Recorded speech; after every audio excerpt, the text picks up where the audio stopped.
ya mo adwo amo akwa baba Adom TV so big agenda brain na so na de esija so ehuru papa eye NDC amanyoko nsantwefo nhyiam de oye no enne awia yi e kire se aban lawyer pani so afofra tentrene so Ira Godfred Odame ekwan ofa so na abanti a oye nipa sebe yabɔ no ko adu otoso miensa wo ambulance nsensem bia esi yabandada na bre so Ira to force ndimu akotene na asem no ewo court o kandansefo no se osi attorney general hye no se chinchina woni adanse entia Ira to force no omde ho adanse abase yampa se attorney general ene abante na twetwe ho nkomo eni bia apie a omususuo se saane no eye enkomo a Ira Godfred Odame na afi abante efe ne Jakpa ene di saa enkomo no na yebenya ntoboase na ye ne mranimfo awuram yedi kan ene no aba no ye NDC amanyoko na de saane na ba wo susuo se Ira Godfred Odame ene abante no entem nkomodie NPP amanyoko nso kire se wonum so wadanse de bi e kire se Ira to force na nkasa okọ attorney general ha okọ pachew se betimi a asem no wontwa so na afi so kra na abante no nkrata a watworo ede akọ attorney general se nke betimi a asem no omyenyi ensiesie no ne ho kaka ho ntise no afa no we kan we ehe fa ne ebegina ebehunu no kore no na ne kwa nsumpo se ya mpasa attorney general etu saa na mo no a ene mranimfo no ebedi enkomo e big agenda so ye fem na say ampofo DBS industry so madama ye di dwumadi ebro ye ntwe homra sisia ama akwa babiem de aba big agenda so ebra so se ye di nkomo na ansa na no so betin nkomo na se ye ene the National Democratic Congress NDC amanyoko press conference omo ye a omo e kire sebe anamontu a omo kire se nya kwampa eso a aban lawyer panifa so peso do dada eye Ira Jakpa a ono ye dansini ewo saa ambulance sensem ye no nam so ye twi Ira ato force na boso no wonmo ede ene bi ebai a wonmo e kire se saa ne no eye Ira Godfred Odame ene Jakpa nkomodie ewa homatro force a odada no se de wona dada Adam ni Eve no na yentie kakra na yenyina so mfani enkomo no.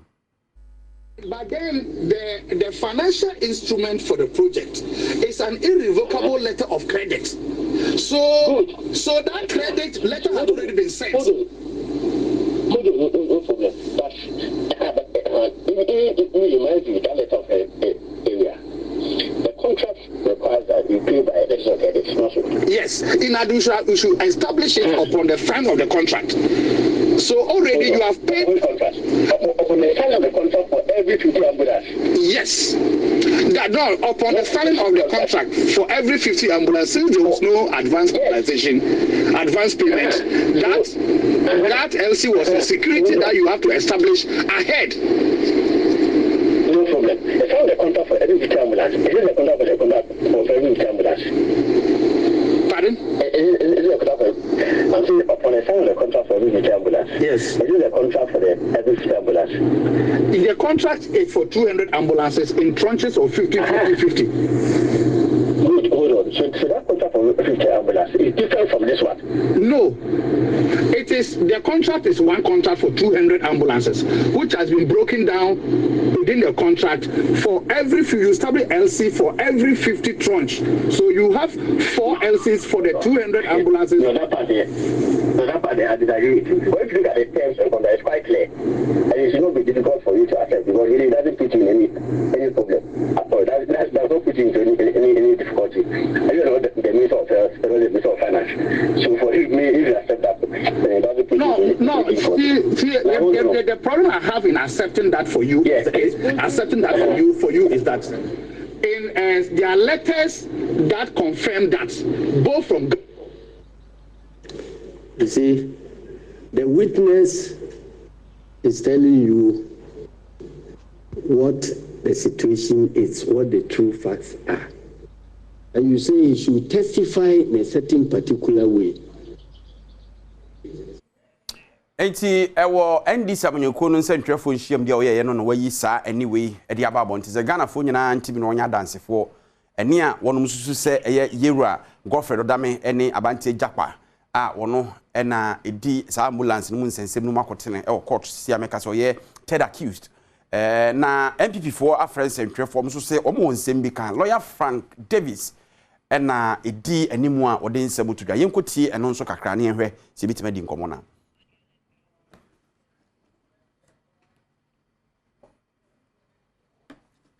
in Parliament and former Deputy Minister of Finance and his associates from taking responsibility for authorizing some payments which resulted in a whopping sum of 3.27 million euros lost by the state. Monies that belong to us all as Ghanaians. Ladies and gentlemen, you ask, how do we get here? On 22nd December 2011, Cabinet endorsed an executive approval of a joint memorandum submitted to Cabinet by the then Minister for Health and first accused person, Kesela Tuforsen, then Deputy Minister for Finance, for the purchase of 200 ambulances out of a medium-term credit facility of 15,800,000 euros between Standard Bank Ghana Limited and the Government of Ghana through the Ministry of Finance.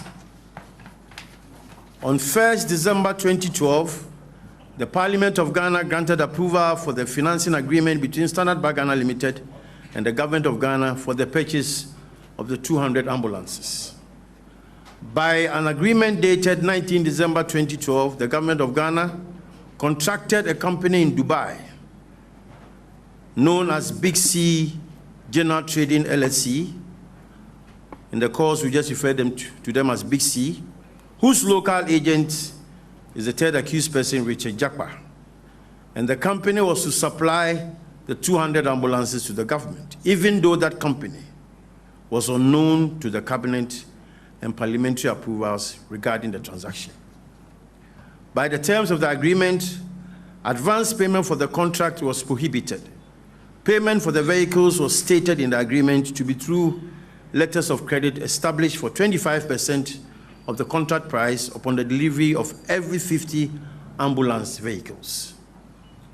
On 7th August 2014, in blatant disregard of the financing arrangement for the transaction approved by both Cabinet and the Parliament of Ghana, first accused, Kesela Tuforsen, authorized the Bank of Ghana to urgently establish the letters of credit for the supply of 15 ambulances amounting to 3,950,000 euros, representing 25% of the contract sum.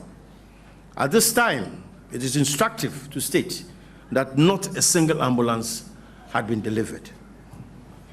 On 12 August 2014, first accused also directed the Controller and Accountant General to pay the sums of 806,688 Ghana cedis 75 pesos, representing bank charges covering the establishment of letters of credit for the supply of 50 ambulances, and further directed for the amount to be charged against the capital expenditure vote for the Ministry of Health. Ladies and gentlemen, all these directives by first accused, Kesela Tuforsen, were contrary to the agreement for the supply of the ambulances, as well as the parliamentary approval regarding the financing of the transaction. It is also important to note that Tuforsen's authorization of payments for the transaction was without any request from the Ministry of Health. In fact, the Ministry of Health had specifically asked Big C to stop producing the ambulances as there was no valid contract regarding the transaction. In spite of all that, Tuforsen, without cause and for reasons best known to himself, proceeded to authorize payment for the ambulances. Pursuant to the unlawful directives of first accused, Tuforsen, Big C shipped 30 vehicles in 3 consignments between October 2014 and February 2015, which were funded. Lawyer Frank Davis and I'll say on also address the press on behalf of the New Patriotic Party. I also try to also better say no. We say NDC accuse the Attorney General. Say wafa kwan bi so anko dada a third accused person no say media dance and infantia Tuforsen and who tips and omo release sisia ye kase ya ode AD and on ho dance and NPP so trust omo so evidence say this said third accused person natural character hodo e dia ba for a year plea bargain and afi so kra no yewra to force na kasa video clips a chese waba attorney general no obepa na chosa asem no omo entwa so ne ho keka ho ni nyina mu no yebepre baby suicide bone ho befa asem die na kasa de court but ho fiafia ho ya asore yen lawyer John Abute private legal practitioner lawyer anyime yemo adwo megire so omenia megire so ho ye me ho ye pa na so Adom experience edu say ya na yen no na ye ni so biri ye kakra na ye ni so tan yen say na ehefa na say ye gine anye bia no wanya akwanya etie NDC press conference ne voices some dey ba allege say ye attorney general voice no wanya akwanya etie bi yo me da watifo nyina ase metie NDC for press conference no but am before the mentumi entie metie kakra ya wabo o program ya so na ase no kre wo me say omuguso ya fe ya no ma sha ase kra nti omuguso omo ye NPP no ya but in fact but there one here because case no court and under normal circumstances it is a corner see but here we are playing politics with the judicial system which is very unfair some of the courts are you should and can want some be bresa or press but omunya beto hon the other two hon yes you ever can by can you be careful say sure the abebo court name court name piano yen kokan no you be can dey say you can all right eti opening first of all say the okasa MPP dey no nya ntie responses no mo dey ba ne evidence on person mo dey kire Ghana for me hunu omo nso no kra omo wo no NDC dey fortunately about what voice ni bi se eye no kre se sansisi e ka se obi antimi authenticate ye se eyampa ana se enyampa se ene no yewra Godfred Odame but eyampa as an attorney general minister of justice wo ne eye aban no prosecutor pani a che se ugina mu se ne lawyer pani a o prosecuting crofo for criminal cases ho ne ho keka ho obetimi ne an accused person atena se mo be plan se asem ne yenka nkosei ne bia emwa eye aban prosecution na yo midasi said the edi kan na waka no say eni na ewo tape no so say eye ye nua Godfredame ne ne kasa dia ano ye different matter say nya ne de so a different matter and say yon fa ne say enya no na asam bi ani ho but no adia na eno ho no ebetumi ahe say the NDC for edit nine press awie no anya asamwa afa case na kasa I work court no ho the NDC press conference does not bother on the substance of the matter before the court when I'm telling you kind of bro okay asama I work court na kasa de omo you know be a professional impropriety ana say nye bi a waya answer say lawyer ebeye no na you can say because ya fan say enene ye nua Godfredame nene until I can say okay this enye media na de kan nyina no ebebo egu now say or say ni eni na wabo no in the first place and say lawyer who one side no only obi a the other side only no court ebedi nkomo especially abra tani panwo lawyer ojemu amano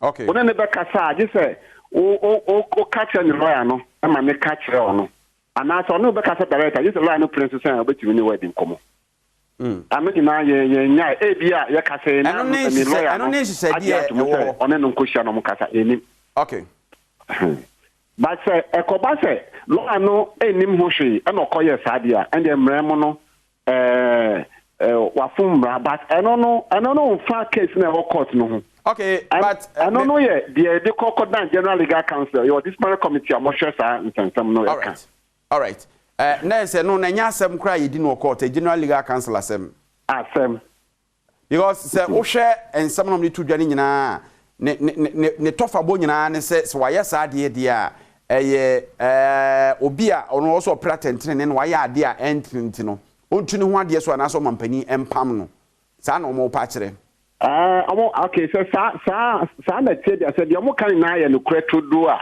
omo ho kwan say on be kan but nanka the right place no and say omo de be coordinate legal counsel pe and wo tumi a betumi agi license every with some as a lawyer president on to me yes sir it would the president betumi apam no as a attorney general but I need the license or the practice as a lawyer and Kutano. And then I the best place in the General Legal Council. But the Diamolinum, the area public courts. Okay, it's a lawyer to say, and now, Yera Jakpa, a third accused person, now erase seminal court to say, and Attorney General, no, Ayeno. Senior is before the court, into court to Nibetimia can want some kakrana. They always say, as some now more can, I need to focus on Nano. Or more conclusion, or more draw and say, Jakpano, when Tie, Nina, ye teen almost see a Gopredamino, the any kind of Japanam Peninsula. Okay. One Peninsula, the another, the Uncalcasa on Yano, 1 year. All right. 1 year, the another, the officer, or say, Obeka, Ama Yania to force him, the who I like what you are feeling, and a cocaine. All right. One Peninsula, and yet, and Nina on yet. And say, I don't know what to make, I say, or catch and so on yet. 1 year, so mine is 1 year, I say, Moshe Hosea, or can be, or attempt Senka, or Obeka corruption, when you are corruption, and they are something in Amon good every day. But I say, the Omaka on the side of the matter. And it doesn't go to the root of the matter. So, as some Nankasanga said, that course, no, like, and touching, because I say, Japano, Uncle Qua, as some saying it here, but Opa or can say. All right. Another party that they mean or can say. Lawyer with him, Robert Nassau, Mamma call fellow Leonard colleague, lawyer, Cocupenso, lawyer Bocordier. Rather, do maybe I should Yeda Otredian Punyankopon ase. And someone sorry war Attorney General ho any accusations, allegations are free the NDC hoba. So try say third accused person no obeda da no ne ho ka ho no. But he funny agina sese e wo mremu na den kra na e wo se ye twe adwensi so a bia omamu ni nyina be of interest na face no aboa ya tentre ne wo mamu. Okay. So, asam court, assembia court, aye criminal, aye civil. Bibia you have also quite the parties, you know, the one you find the open want to Mancasa. Bibia you have also quite. If you say, all when you there, say you paper court, not some court, not say, you pay no lawyer. Na pede yini ye kasa ananshi se biara ono fadama kasa anada mishishe anu fafa na lawyer do. Okay. Ana asamsu court na yes ye kabro from wase without prejudice. Without prejudice. Without prejudice in there. Da memaka na da obaka no say ye agreement that ye ndu baby ye na ya aduna ye kor that ye dibako ye nyimi da. Ono no you can't quote me, I can't quote you. Okay. Without prejudice discussion, no. It's the Makasa workers saying now, and Brassam to be very so quite the Poko quarter, Mutu Makasa. The only thing in there, Cassana, more canning in now, somebody says, some no, some more people, baby, I'm more than I see a dreamer. On that, Mother, there was a call Ghana, you want them play bargaining law. Now it is a law. Oh, my quite. Na ochechim kwanya wobutuba yedam negotiations no formula bia ndaho adukurpe owo hoyide so nipa no wo lawyer at the time na onu no lawyer na yide be yedam nikitawudi no enti ekoba se ofa ne lawyer echi na ne kasa de ne eti amra no tia nyimdi aye she say I work for my lawyers eduma yeye. Okay. On a court and then who lawyers yakasi eduma yeye no. All right. A disciplinary code. Lawyers all the way eduma. Eti lawyer penso wadama na che say ene kwadu anase ensemo NDC amanyuko na chekere de to aban lawyer pani so kire kra se nko fa na adwuma nto ne ho keka ho no. Enam so ma NPP kra so free press conference epese responding to sa accusations ni allegations no enye bibi huhu bi a wo se ye fa ne se enhu nyi fa so Mr. Tell them the mekweku wa pensi makacha ho de dem sam na wo kan ne enhu nyi fa so because mbra kwem na akasa na mbra kwem sa lawyer to dem disciplinary code na wo ho na Legal Professional Act or China Quena, Yafa Yajumana. So you panoto, made it there with ya, if you share or homa. You will cool Ghana have a friend or a general legal council, a disciplinary committee. Lawyer. To say, and you be a say a buying lawyer penny, Minister of Justice, mum, ever to General Legal Council, right? I don't know any indictment on the person in the office now. A warrant. When you make an accusation, I want to say there, why somebody no quite. Okay. Accusation, I will actually you pro. You do what? Let's say the city, nature, as the babano. Na me makasano, masam, malgin, you there. The what kind that so some now, I mean, no, you be share the yabacano. Sabi, you just some upon you can't quote me, and I can't quote you. All right. Brenna, I saw we just a second. Not just say what's your voice in India? Who be a woman? Oh, they are just lighting up the political temperature. All right. Lawyer Kwaku Pencil, a private legal practitioner, and a lawyer John Abutesu, a private legal practitioner. What is say you could take a crowd or MPP headquarters. Omunye news the only two getting in a Yabana Fiaki Kabum. Going forward, no, you have a society body who be for substantive case Nakasano, and a so court Egusu Dandan. If I'm not say ample for you, best share with China or big agenda so.